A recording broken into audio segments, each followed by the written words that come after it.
রাস্তা সংস্কারের দাবিতে রাস্তা অবরোধ করে বিক্ষোভ পৌরবাসীদের। টাকি পৌরসভার 16 নম্বর ওয়ার্ড ও 12 নম্বর ওয়ার্ডের রাস্তার বেহাল দশা বেশ কয়েক বছর ধরে।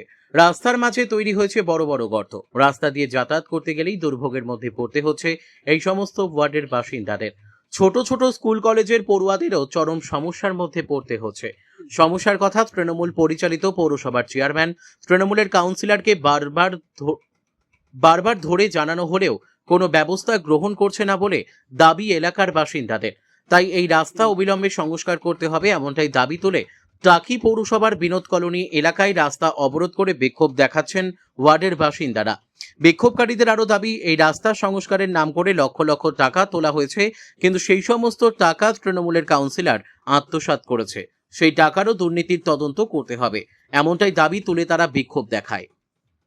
বসিরহাট থেকে প্রদীপ সরকারের রিপোর্ট, বিগ নিউজ বাংলা।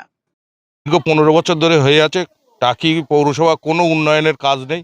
এখনো পর্যন্ত আমরা চেয়ারম্যানের কাছে আমরা কয়েকবার আপিল করেছি, কোনো উন্নয়নের আমরা কিছু দেখতে পাচ্ছি না।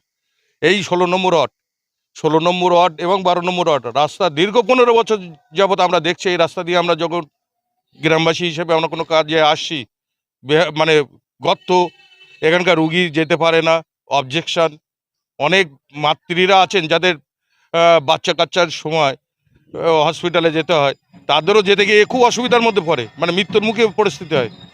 আমরা চাইবো, মাননীয় মুখ্যমন্ত্রীর দৃষ্টি আকর্ষণ করছি, অবিলম্বে পৌরসভার মাধ্যমে এই রাস্তাগুলো যেন দ্রুত। কলেজে যেতে খুবই অসুবিধা হয়, বর্ষায় চলাফেরার খুবই অসুবিধার কারণ।